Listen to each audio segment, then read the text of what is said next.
his riches in glory by Christ Jesus. Now to our God and Father, be glory forever and ever. Amen. Praise God for the reading of the scripture. You may now take your seat.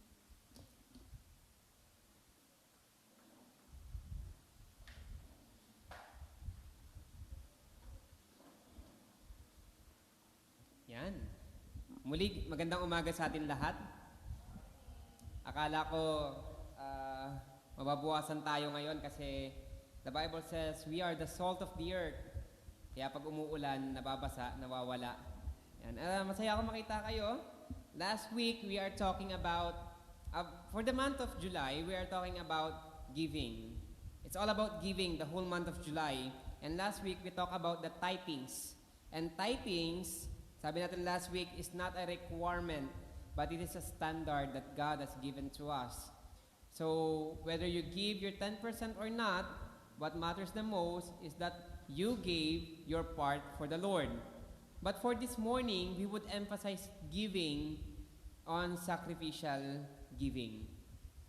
So, sa binasa natin kanina sa Nehemiah 10 verse 35, the whole context of this verse is the Israelites came back to their hometown and starting to rebuild their walls, their temples, and everything that has been vanished ever since na sila po ay sinakop. And nakakatuwa because in this very timely moment, in this very day, ay mapag-uusapan natin what is sacrificial giving. What is the heart of sacrificial giving. And not just the heart of sacrificial giving, but honoring God with our first and best. So, imagine, kakabalik nyo lang sa lugar nyo. So, imagine you are an Israelite and you have returned sa iyong lugar with the years na ikaw ay nawala sa iyong lugar. You are exiled for many years and the wall of Jerusalem has been rebuilt. But greater need was not the city's wall, it was the people's heart. The Israelites realized that rebuilding the temple and the city meant nothing if they failed to renew their covenant with God. So ang konteksto dito, ang mga Israelita sila po ay nailayo sa kanilang lugar for many, many years. Maraming sumakop sa kanila at pagbalik nila, they were granted na makabalik sa kanilang lugar, especially sa Jerusalem. What they first thought is we need to build the city. During this time, importante po ang wall because this wall will separate them from any other nation that would like to conquer them. Importante ang wall. O sige, so kailangan natin ng protection. They build the wall. We need a place para magpuri sa Panginoon, to pray, to atone. We need a temple. But in Nehemiah chapter 10, it comes the different.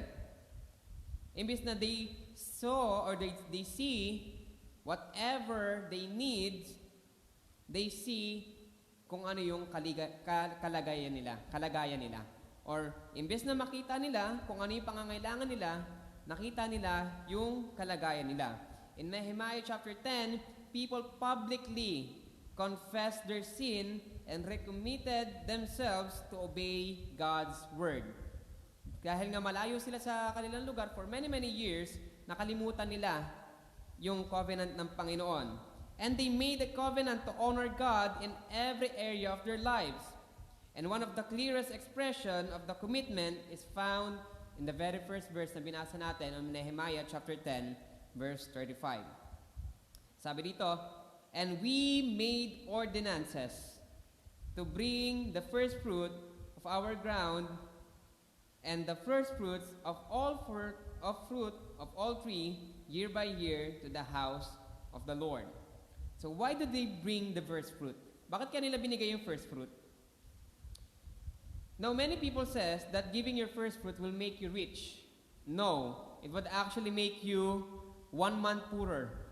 Isang buwan kang mas mahirap kesa sa i-consume mo yung first fruit mo. Pero bakit nga ba nila binigay yung first fruit nila? It was not because God needed their crops. Tandaan natin to, even on our days, when we say first fruit, hindi yan kailangan ng Panginoon. After all, the whole earth already belonged to God. But the first fruit and their giving was a declaration of faith. Tandaan natin yan, that the first fruit is a declaration of faith by bringing the first and best of their harvest. Makikita natin on verse 37, kung ano yung mga pinagkaloob nila, 36 and 37. The firstborn of their cattle, unang ani nila, and also their tithings, and also parts of their lands. And giving their first fruit was an act of worship. It is also gratitude and dependence on God. Ito pala, nakalagay pala yun dito. Giving their first fruit was an act of worship, gratitude, and dependence upon God. Now, centuries later, sa sunod na binasa natin on Philippians chapter 4, sikat na sikat yung 13, pero we will read from 13 to 20, Apostle Paul commended the believers in Philippi for demonstrating the same heart. Unlike the Israelites, they did not bring their grains or fruit to the temple, but instead, they sacrificially support the work of the gospel by providing Paul's ministry. And Paul explains that their generosity was not merely financial support, it is a fragrant offering, an acceptable sacrifice, and pleasing to God. God has always been desired the hearts that honor Him by giving Him the first and best. So that is our proposition for this morning. But to give context, kung ano ba yung nangyari kay Apostle Paul on the book of Philippians, on other places that Apostle Paul made his expedition and mission trips, Philippi was one of the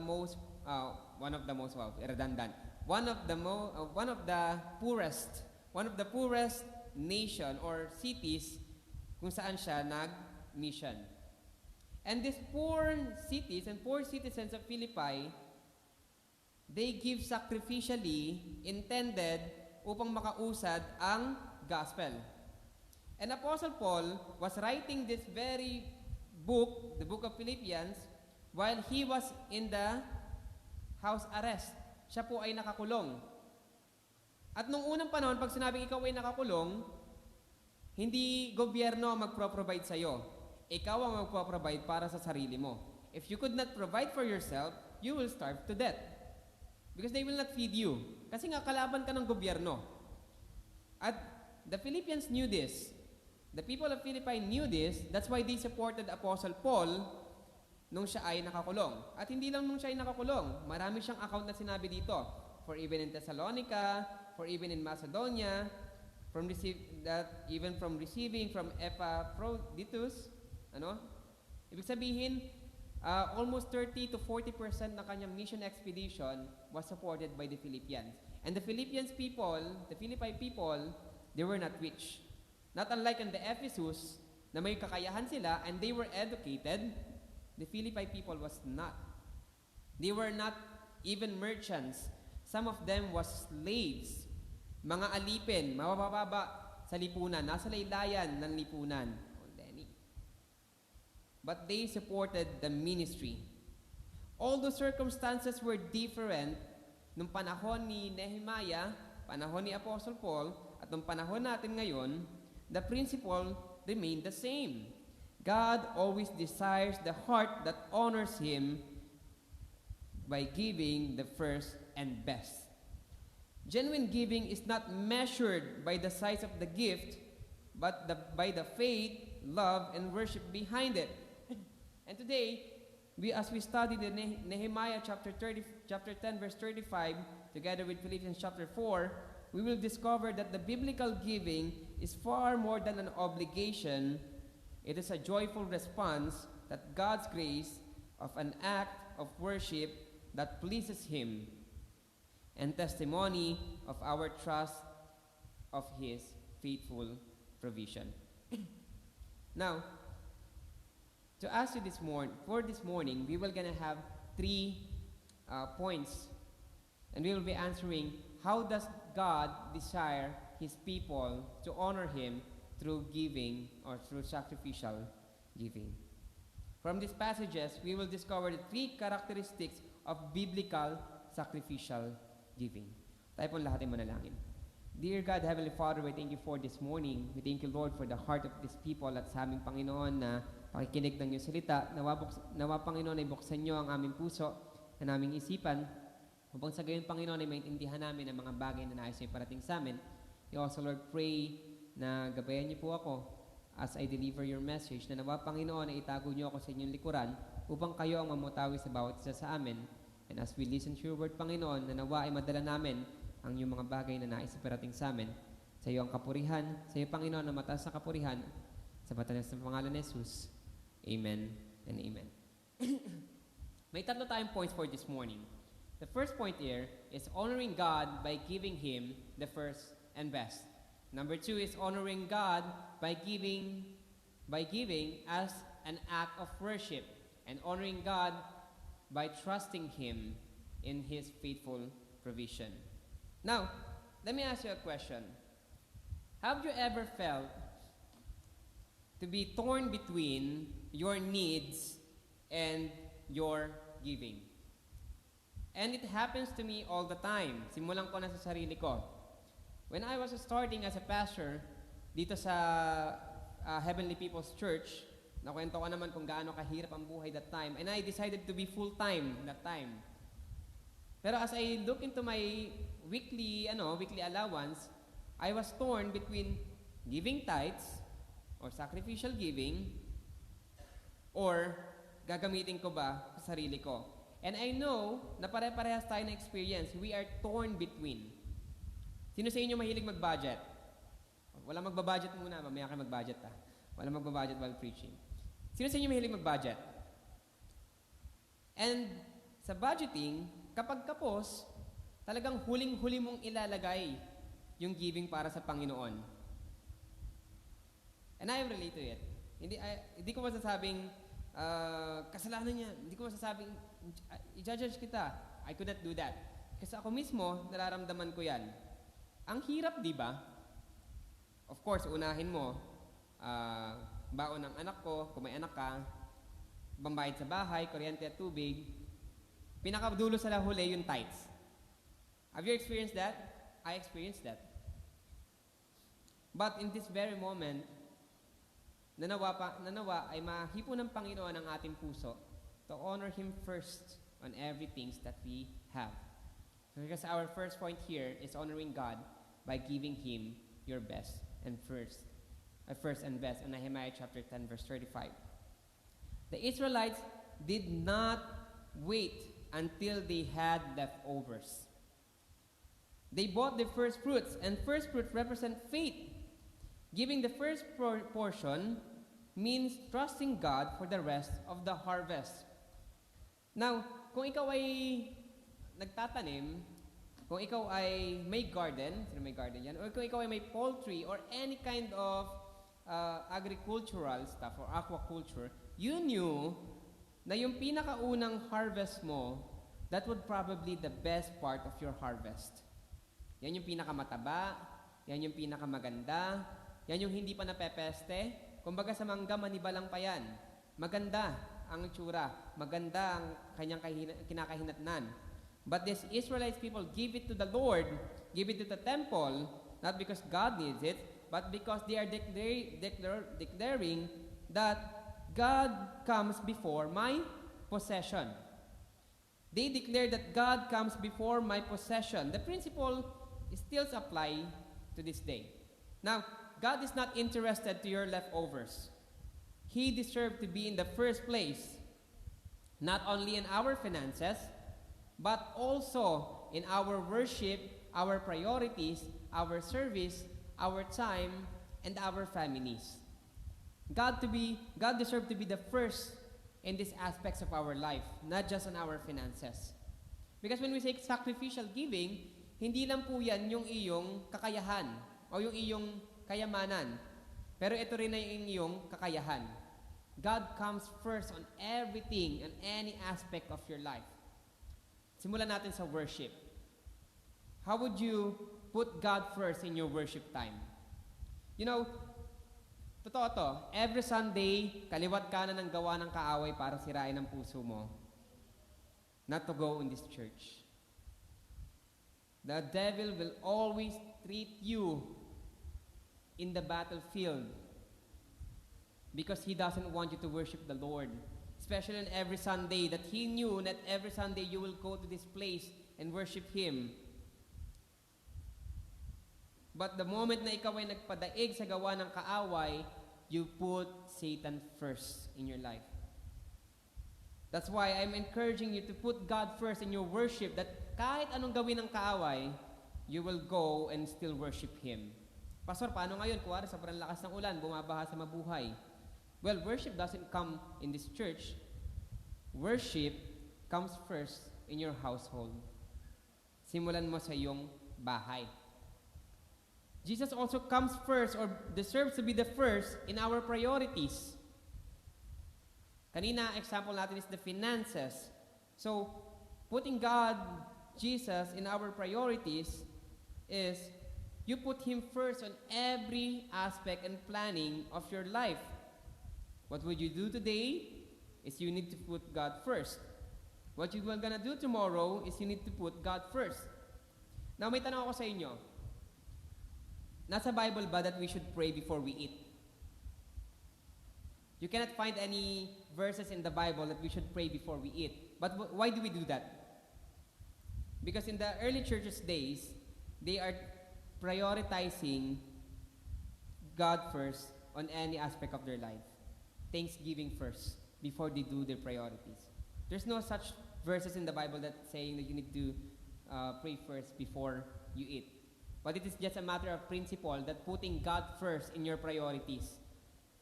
And sometimes, although ako, aminado ako dito, lalo pag nasa trabaho ako, pag gutom ka na, talagang kain. But you need to put God first in your priorities. Your priority is the nourishment of your body, but you need to put God first before the nourishment of your body. The next is our time.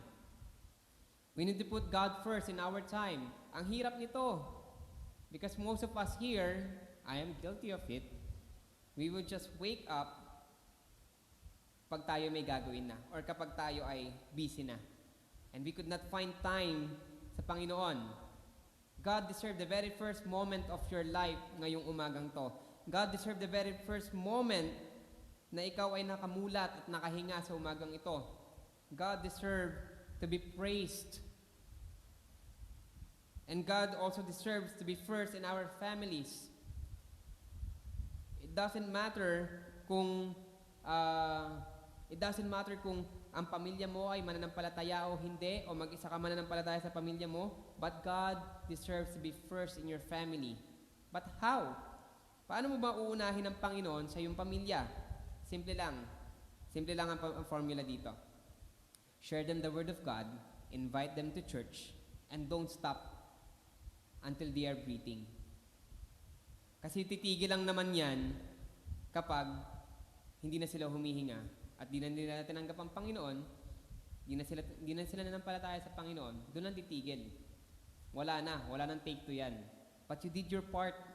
That's why you need to put God first on your family. Because if you really love them, you will put God first before them. Ang katuruan ng mga Katoliko dito, if they really love God and they putting God first before their family, maglalagay daw sila ng nung altar sa bahay nila. Nakita na ba kayo ng ganung bahay? Yung may altar sa bahay, may Santo Niño, may Mary, di ba? At they're saying na inuuna ko yung Panginoon kasi bago ako pumasok, siya yung una kong makikita. But we don't believe in, di tayo naniniwala sa mga anito, ano ba tawag doon? Tauhan. Anong tawag doon sa Tagalog? Santo, sa idols. Hindi tayo naniniwala sa ganon. We don't do that. But we put God first. So ito yung challenge ko sa inyo. I-offer nyo ang inyong pamilya sa Panginoon. Masakit man sila sa ulo, pero I promise you, the Lord will work in their lives. Ialay mo ang iyong mga anak, ang iyong pamilya sa Panginoon. At ang pinakahuli, putting God first, because He deserved to be first in our services. In our service. Now, magkakaiba tayo ng gift. Last time, we talked about the spiritual gift, yung personality test natin. But God deserves to be the first in our service. But how?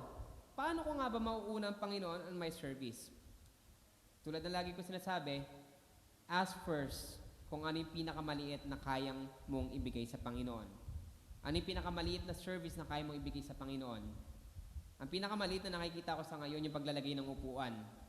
Medyo nakakapagod, pero yung pinakamaliit na ministry na meron tayo. Start from that. And when the Lord called you, at least He called you working. He called you doing ministry. And you putting God first in your service.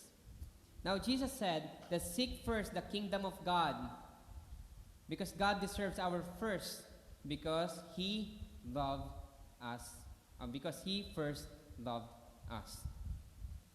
The application here, does God receive my leftovers or does He receive my first and best on my worship, priorities, on my time, on my family, on my service, and on my finances? Does God receive my leftovers or does He receive my first and best? At tanungin natin yan sa ating mga sarili. Ang second point for this morning is honoring God by giving as an act of worship. Last week we talked about this, but today we will gonna emphasize that not that I seek the gift, Apostle Paul said, that not that I seek the gifts, but I seek the fruit that increase to your account. So bakit niya kaya sinabi to? Because the Philippians people repeatedly support Apostle Paul and the ministry, and they gave while facing hardship themselves.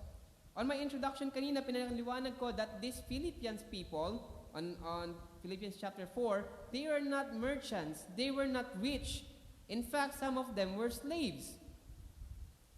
But Apostle Paul is thanking them, not because binigyan sila, but because napakita ang kanilang pananampalataya sa pagsuporta sa ministeryo.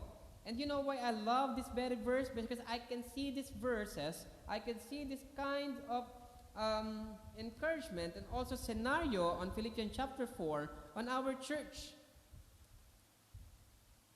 You know, I've been through many churches, but I praise and thank God because the church have the heart to support the ministry, not just the ministry of this church, but outside ministry. You have faith giving.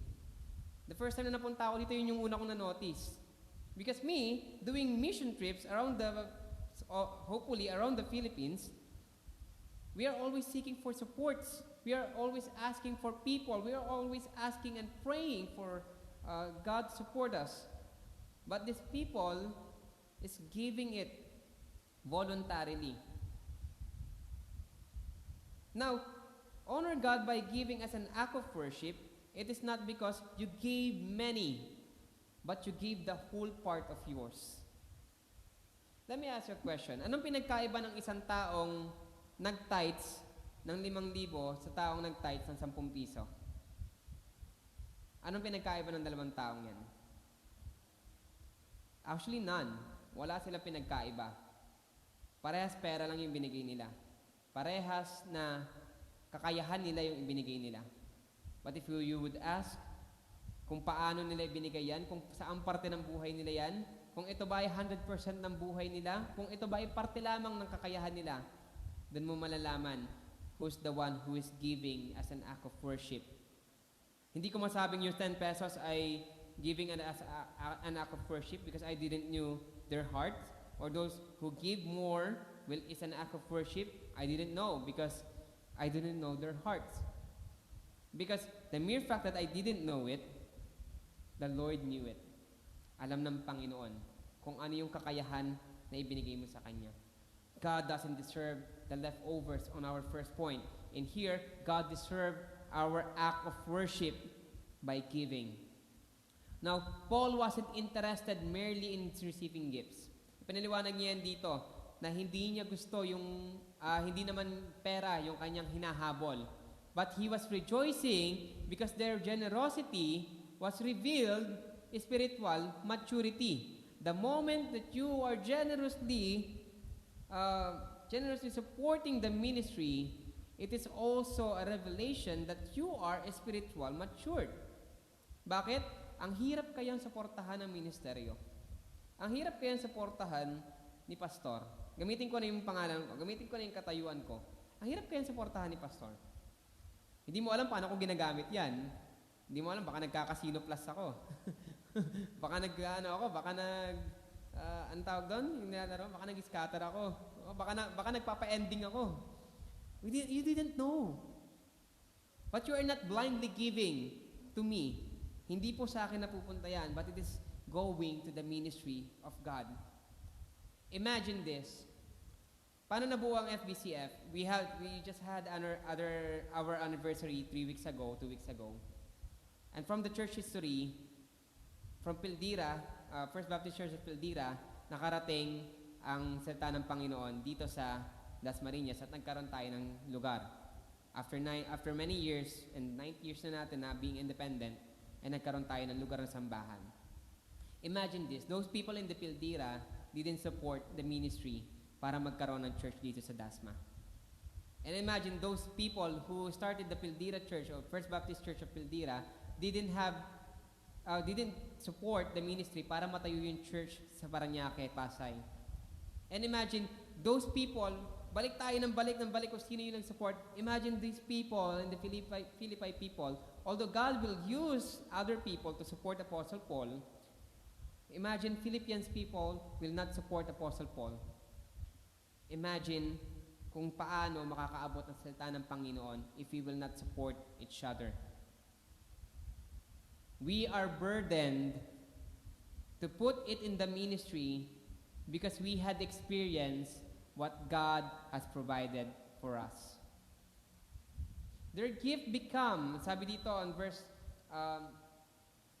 15, sabi dito, their gift become a fragrant offering, acceptable sacrifice, and pleasing to God. Now notice something remarkable here. Apostle Paul never says, the money pleased me. But he says, the offering pleased God. Their generosity become worship, and today our worship is not confined by singing, but every act of sacrificial generosity becomes sacrificial worship before God. Now, we talk about the finances side. Let's talk about the worship side or the act of worship side of our sacrifices in our lives. The moment that you step up in the ministry, whatever kind of ministry it is sacrifice. You will sacrifice your time, your effort, your finances. Sometimes persecuted ka pa ng pamilya mo. Sometimes persecuted ka pa ng kapitbahay mo. But remember this sacrificial thing that the Lord wants us to give to Him is offering that pleases God. In Romans 12, it tells us to offer ourselves as a living sacrifice. Ibigay mo yung sarili mo sa Panginoon. You are a living sacrifice. In Hebrews, the book of Hebrews tells us not to neglect doing good and sharing because such sacrifices pleases God. Nakakalugod to sa harapan ng Panginoon. And imagine this, in the Old Testament, when an incense was burned in the temple, its fragrance rose upward.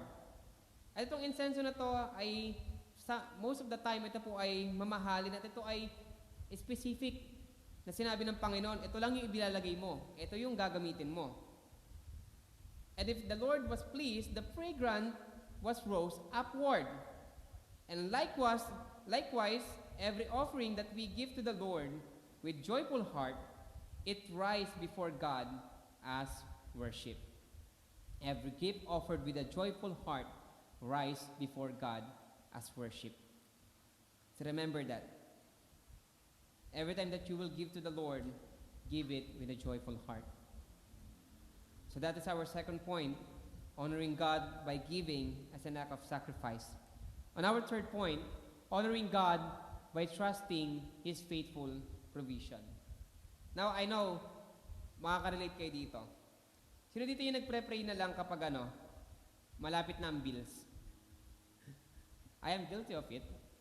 Kapag nandiyan na yung credit card ko, nandiyan na yung loans ko, dadating na yung sulat o yung email, I pray.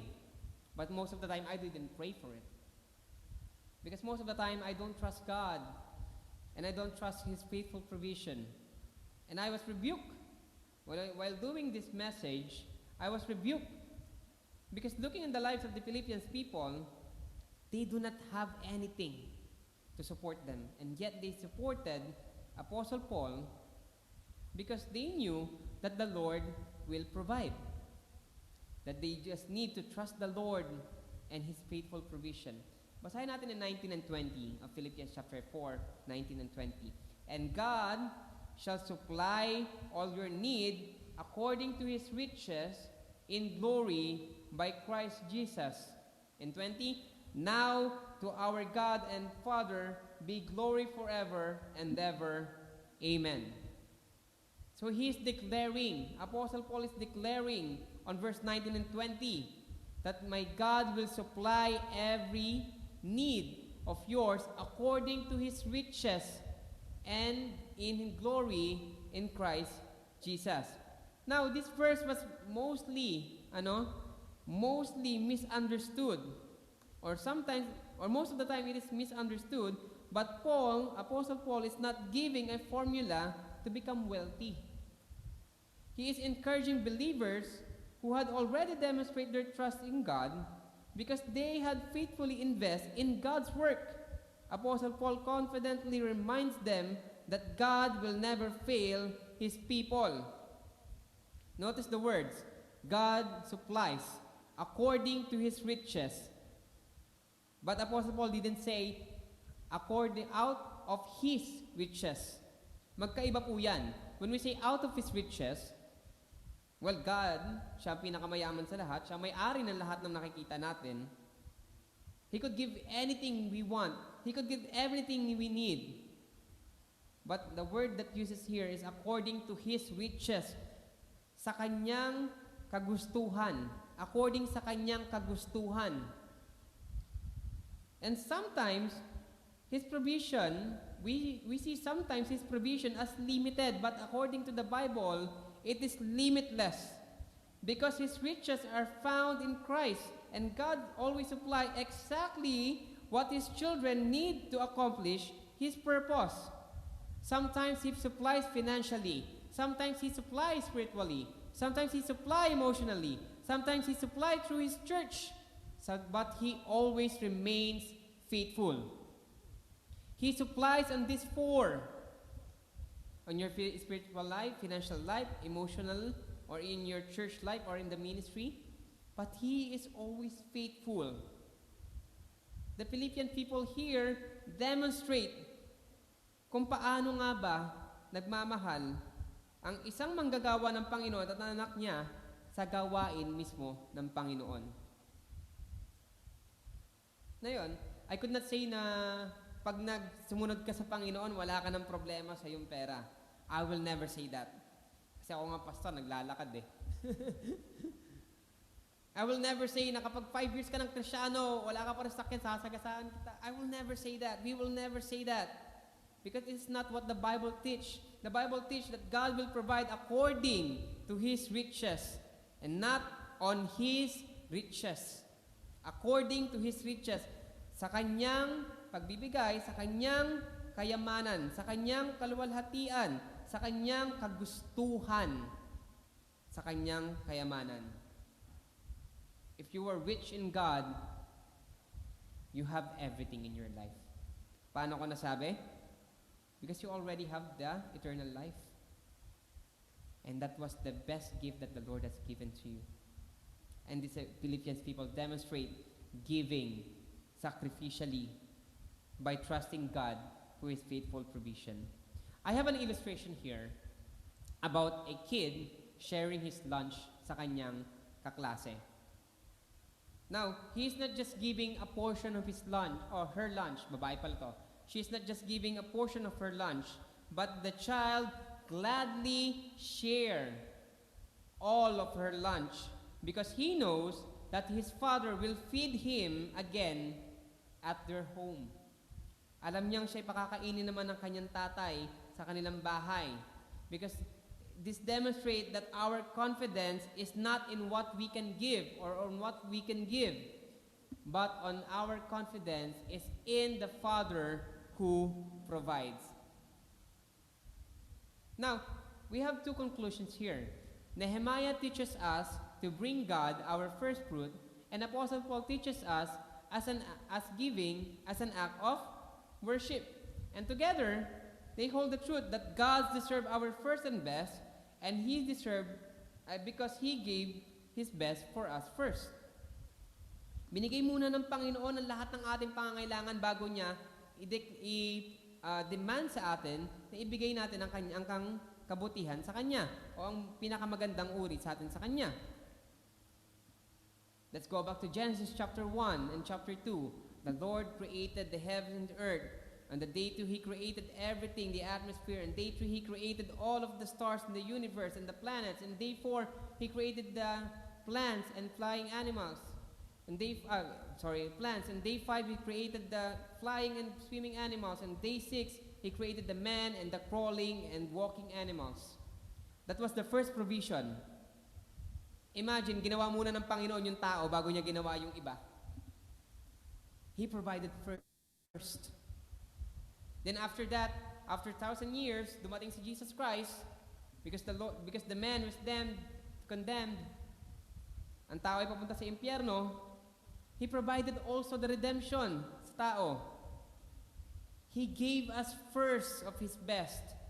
And who is the best? We can see that in John 3:16. It said that, for God so loved the world that He gave, the word is gave, His only begotten Son. The greatest act of sacrificial giving is not in our work, but it is God's work. It was God's work. He is the one who demonstrates sacrificial giving. He gave His Son so that whosoever believeth in Him will not perish, but will have everlasting life. Now, we have three main takeaways here. The first one is give God your first and best. Give as an act of worship and trust God in faithful provision for your needs. Because in these three, ito po yung masasabi natin na common denominator natin when it comes to giving. The first one, we could not give our best sa Panginoon. Number 2, we could not give our worship sa Panginoon. And number 3, we could not trust God to provide for our needs. It was common for us. That's why this morning, I am hoping and praying that each and every one of us here understand that if you give to the Lord is faithful to provide for you and all of your needs. Imagine this. Yung mga taong hindi naman mananampalataya sa Panginoon, the Lord is still providing for them. The Lord still gave the grace for them. How much more na ikaw pa kaya na anak ng Panginoon? The Lord provides for you. Trust Him with all your hearts. Go back in Nehemiah chapter 10 verse 35 and Philippians chapter 4 verse 14 to 20. What you would like to ask about sacrificial giving. And as we reflect, ask yourself, does God truly have the first place in my life? Panginoon nga ba ang una sa buhay ko? Am I giving Him my first and best? Or only the leftover? Or I am trusting His faithful provision as I honor Him? As we reflect on Christ's sacrificial gift for us, may we respond with joyful and worshipful and generous heart, bringing glory to the Lord in every area of our life. Dahil mga kapatid, one day, babalik tayo sa Panginoon. One day, the Lord will ask, ano ang ginawa mo sa buhay na pinagkaloob ko sa iyo? One day, the Lord will judge us. One day, we will go to His kingdom and kneel before Him. And one day, the Lord will say to you, will ask you, Why did you have that kind of life if I want you to spend your life with me? Mga kapatid, hindi lingid sa ating kaalaman that we are now on our reconstruction days sa ating simbahan. Maraming pangangailangan ng ating church. Maraming pangangailangan na manggagawa ng Panginoon. But we are so blessed because we have this place. I would like to end here. 2 days ago, nagkaroon kami ng conversation with Brother Dan on IBF. And they were asking for payo, isang payo. Because because the church is now deciding, torn between deciding kung sila ba ay madidissolve or sila ba ay magpapatuloy sa gawain ng Panginoon because they don't have the building anymore. Of course, masakit sa puso ko na mawalan ng isang church, ma-dissolve. Pero I gave them the option. Sabi ko, if the church decided na madidissolve kayo or mawawala ng IBF, I will introduce you to a church na malapit sa inyo, sa Fairview. Sasamahan ko kayo. But if the church decided to continue and persevere, my suggestion is this, mag-cottage worship muna tayo. Sa mga bahay muna ng mga miyembro. At ngayon, nagmi-meeting sila after this, magmi-meeting sila. But you know, kung anong na-realize ko on that meeting, on that particular meeting, we are so blessed in this church. Hindi natin problema ang lugar, tubig lang. Hindi natin problema ang ministry. Napakadaming tao sa labas. Hindi na natin kailangang umakyat ng bundok para mag-share ng salita ng Panginoon. Hindi natin problema ang manggagawa. Andiyan si Oyen. Andiyan si Mark. Andiyan ang teachers ng Sunday School. Andiyan ang ating media team. Andiyan ang ating mga ladies na naglilinis ng simbahan. Andiyan ang ating mga men na nag-aayos ng ating simbahan. Hindi natin problema ang gawain ng Panginoon. Ang problema lang natin ay ang puso natin. That's why I will end here. Give your heart sa Panginoon in any aspect of your life. On your finances, family, life, work, your time, and all of the aspect of your life, the Lord will provide faithfully sa lahat ng iyong pangangailangan. Tayo pong lahat ay manalangin. Dear God, Heavenly Father, we thank you for this day. We thank you, Lord, for the life of these people. Na Panginoon, ay gabayan niyo po kami. At sa aming pagbibigay, Panginoon, ng aming buhay at kakayahan, ay maging tama, Panginoon, ang aming puso. Because, Lord, we cannot do this on our own. Even the moment that we give to you, even those simple things, Panginoon, na maibibigay namin sa iyo, ang lahat ng ito, O Lord, ay nanggaling din mismo sa iyo. Kaya ano pa ba, Panginoon, na maihahandog namin, kundi ang buhay na nanggaling din sa iyo. But Lord, we are asking for the heart na maging tama, Panginoon, ng aming puso. Lord, we are also praying for the provision in this church. Na nawa, Panginoon, ikatukin mo ang aming mga puso na magkaroon kami, Panginoon, ng burden through the ministries. And Lord, as we give our life sa iyong gawain at sa iyong ministeryo at sa iyong mga bagay na pinagkaloob sa amin, na nawa, Panginoon, ay maghari ka sa buhay namin, ang ikaw ang makita at hindi ang hirap at hindi rin ang gawa ng kaaway sa buhay namin. Wala hanggang papurit pa sa salamat ang tanging alay namin sa iyo. Sa matamis na pangalan ni Jesus. Amen.